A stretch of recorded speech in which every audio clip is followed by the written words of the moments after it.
Macron est évidemment un chef de guerre. Macron et son adjoint, Édouard Philippe, sont deux chefs de guerre. C'est une évidence, ils se sont autoproclamés chefs de guerre, puisque Macron, dans un discours interminable, a prononcé un nombre interminable de fois le mot « guerre ». Comme il est à la tête de l'État, il s'est donc intronisé chef de guerre. Alors je me suis un petit peu intéressé à l'histoire et je me suis dit, finalement, quand est-on chef de guerre? Comment est-on chef de guerre? Et donc j'ai farfouillé dans mes livres d'histoire et je suis tombé sur le maréchal Leclerc. Alors le maréchal Leclerc, quand il n'était qu'un modeste soldat, est parti du centre de l'Afrique avec 2 pistolets, 3 lance-pierres, une mobilette qui pétardait, une voiture qui était en panne et quelques soldats qu'il avait ramassés à gauche et à droite. Eh bien, le jeune Leclerc ne s'est pas posé beaucoup de questions. Il a foncé, il est parti vers le nord, il a grossi son armée, il a eu succès sur succès. Il ne s'est posé aucune question métaphysique et il est arrivé en un certain nombre de mois au pied du nid d'aigle d'Hitler. Notre ami Leclerc était un chef de guerre, a fait une campagne extraordinaire. Je me suis dit, que se serait-il passé si Macron avait été à la place de Leclerc? Alors Macron aurait téléphoné en Australie pour demander s'il pouvait envoyer 2 lance-pierres pour vérifier qu'il lance bien des pierres. Puis il aurait téléphoné aux États-Unis pour envoyer la mobilette qui ne marche pas et voir si on ne pouvait pas améliorer la mobilette. Il aurait ensuite envoyé en Afrique du Sud la voiture en panne, on ne sait jamais, on peut peut-être la réparer. Il aurait donc attendu que tout cela soit testé, surtesté, redimensionné, redimensionné. Et lorsque finalement la petite colonne Macron se serait mise en route avec ses 3 bouts de ficelle, la France aurait été libérée depuis des mois déjà. Et je me suis dit que Macron était l'anti-Leclerc. Donc je me suis dit, il faut chercher un autre modèle.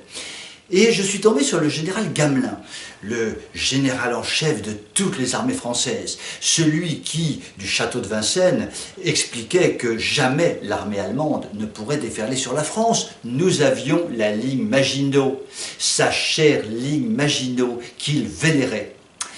2 aviateurs français, survolant la forêt noire en 1940, font un rapport affolé en disant « Des chars sont en train de traverser la forêt noire et sont en train de se diriger vers la frontière. » Gamelin, averti, a demandé qu'on mette les 2 aviateurs au trou et qu'on leur supprime l'alcool. Le lendemain, même rapport, le surlendemain, même rapport, et quand Gamelin a enfin ouvert les yeux, les chars allemands étaient à la frontière française, au nord de la ligne Maginot, et l'on connaît la suite, ce fut une véritable bourrasque de blindés allemands sur toute la France. Et là, je me suis dit, eh bien, notre ami Gamelin ressemble à notre ami Macron.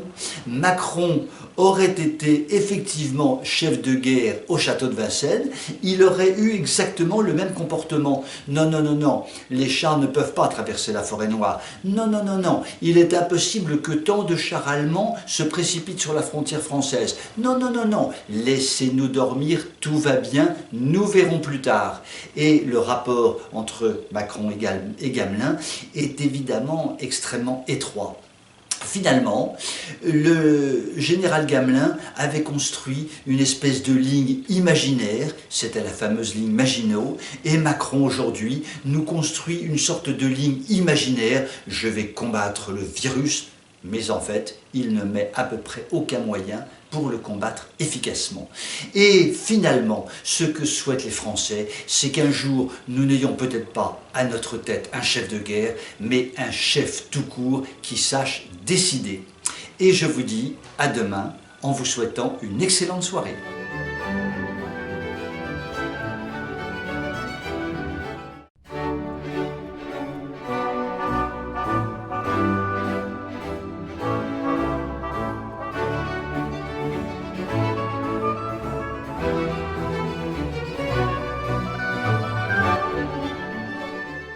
L'épidémie de coronavirus a des effets induits qui peuvent être parfois consternants. Et je voudrais vous en livrer un qui est particulièrement blessant et particulièrement difficile à accepter. Il s'agit de l'annulation de festivals en série qui sont évidemment tous annulés les uns après les autres. Alors, je vais vous donner quelques annulations en expliquant à quel point tout cela est désespérant. Prenons le Festival d'Avignon. Annulez le Festival d'Avignon. Ce festival qui permet de massacrer de la musique classique avec des chanteurs ou des acteurs pour des opéras qui se promènent sur des scènes dans lesquelles les décors sont absolument infâmes, avec des acteurs habillés de façon infâme, avec des acteurs très souvent totalement déshabillés d'ailleurs. Et tout cela, évidemment, dans la ville prestigieuse d'Avignon. Donc ce festival de l'horreur annulé. Quelle tristesse! Autre festival, Solidaise, dans la région parisienne. 200 à 250 000 personnes étaient attendues. Solidaise, le festival de toutes les perversités sexuelles. Le festival qui s'est donné pour objectif d'apprendre aux 200 ou 250 000 personnes qui viennent comment se libérer sexuellement, quelles pratiques l'on peut faire, quelle sorte de déviance l'on peut mettre en route. Ce festival qui promeut ouvertement la pornographie, ce festival de la déchéance, annulé, alors que Valérie Pécresse, présidente de la région, lui a accordé une subvention de 800 000 €, tout de même, plus de Solidaise. Autre festival, Hellfest. Hellfest à Clisson, le festival du diable, la musique métal qui vous assourdit, qui vous casse les oreilles au point de vous rendre définitivement sourd éventuellement. Et festival pendant lequel la drogue tourne à plein, l'alcool coule à flot, les nuits sont les plus débridées, le festival de l'horreur, le festival du diable comme il s'appelle, annulé. Et alors, la fête de la musique, cette fête de la musique, qui est une fête au cours desquelles toutes les musiques les plus improbables sont jouées avec le point d'orgue à l'Élysée, avec une fête de la musique comme l'année dernière où un groupe de rappeurs africains avait proféré sur des musiques infâmes, des paroles ignobles, dans des accoutrements infâmes, avec une danse qui n'était à la danse ce que le pas de chat est à la danse, et avec les yeux énamourés de Macronus et de sa brichetounette qui dansaient sur cette musique improbable, la fête de la musique annulée.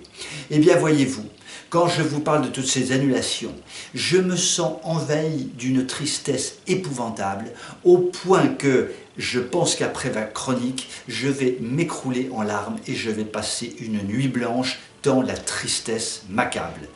J'ai quand même le temps de vous dire à demain et de vous souhaiter tout de même une très bonne soirée.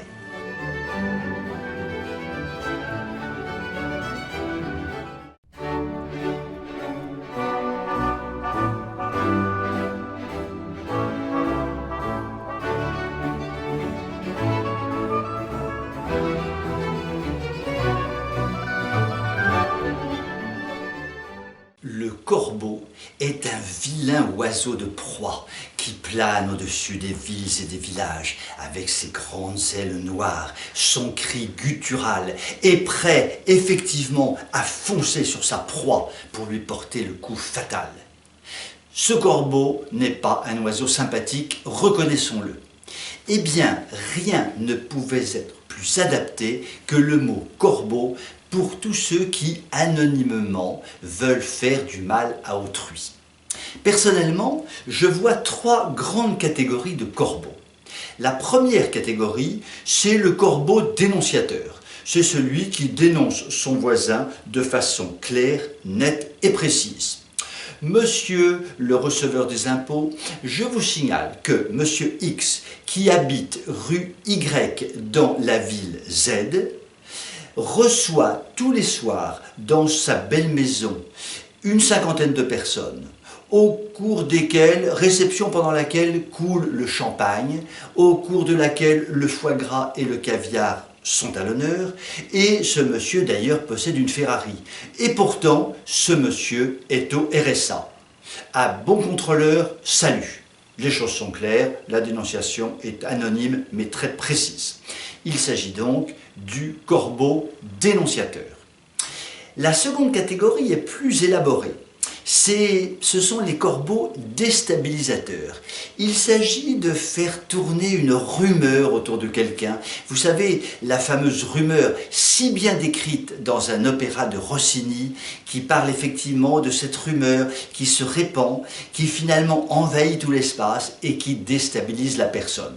Alors la rumeur, c'est par exemple un tract distribué dans des boîtes aux lettres d'une ville dans lequel il est dit nous vous signalons que le notaire qui habite rue X dans la ville Y reçoit énormément de très jeunes stagiaires, jeunes filles, toutes extrêmement jolies, qui sortent de chez lui à des heures extrêmement tardives. C'est tout. On n'en dit pas plus. La réputation du notaire, petit à petit, grâce à la rumeur qui va se répandre, est quasiment finie. Ça, c'est une méthode assez vicieuse. Mais la troisième catégorie est une méthode infiniment plus vicieuse. Là, il s'agit des corbeaux manipulateurs. Les corbeaux manipulateurs ont décidé d'utiliser tous les moyens modernes de communication, et notamment Internet, pour finalement troubler la réputation d'une personne, en sortant simplement quelques faits qu'ils mettent sur la toile, entre guillemets, en indiquant un certain nombre de choses avec des mots bien choisis qui peuvent mettre le doute sur la personne, en occultant évidemment tout le côté positif de la personne, en mettant une sorte de brouillard autour de cette personne. Ces corbeaux manipulateurs sont profondément vicieux et finalement leur mode opératoire dans la vie est d'agir pour faire ce genre de dénonciation. Un avocat me disait récemment que le moteur de ces corbeaux dénonciateurs, de ces corbeaux manipulateurs, c'est finalement la haine, la violence, une sorte de frustration générale. Il s'agit donc de détruire aussi vite que possible et le mieux possible la réputation d'autrui en employant donc ces moyens modernes qui sont donc Internet évidemment, des grands organismes de communication, des encyclopédies que l'on trouve sur Internet, autant de choses qui permettent anonymement bien sûr de détruire la réputation d'une personne ou en tous les cas de l'abîmer sérieusement par des choses extrêmement bien choisies. Et ces dénonciateurs sont des gens qui ont le courage de l'anonymat, parce que l'anonymat les rend extrêmement courageux, l'anonymat leur permet véritablement de s'exprimer et c'est un véritable courage qu'ils manifestent. Ces corbeaux sont à l'évidence les plus dangereux. Ils sont finalement d'une certaine façon des espèces de petits staliniens, mais des staliniens dotés effectivement de l'outil Internet. Ils sont persuadés d'être à l'abri, d'être protégés par leur anonymat et se trompent grossièrement, car justement le fait qu'ils utilisent Internet fait qu'il est parfaitement possible de les retrouver. Ils ne le savent pas, mais ils peuvent un jour avoir un procès au pénal et avoir finalement, après un procès, avoir à verser des indemnités à la personne dont ils ont atteint l'intégrité et la dignité.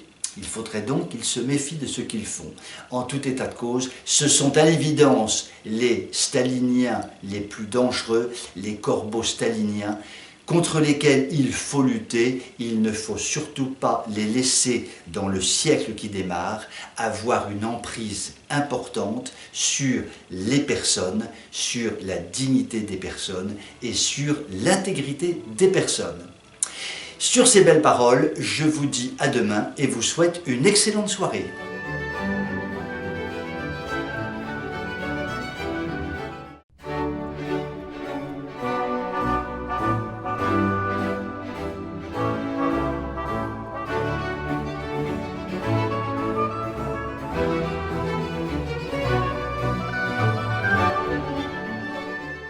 Nous allons donc fêter demain la fête du travail.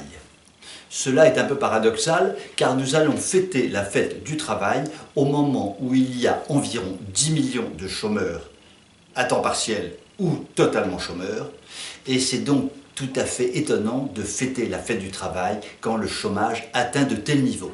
Mais c'est ainsi. Cela dit, la fête du travail traduit assez bien le paradoxe de la société française. En effet, nous fêtons le travail alors que le travail est terriblement dévalorisé depuis une quarantaine d'années. Et cela est très symptomatique de ce paradoxe dans lequel baignent en permanence les sociétés occidentales. Je prendrai par exemple l'exemple des retraites. On dit partout qu'il y a un véritable problème des retraites et qu'il faut trouver une solution au problème des retraites.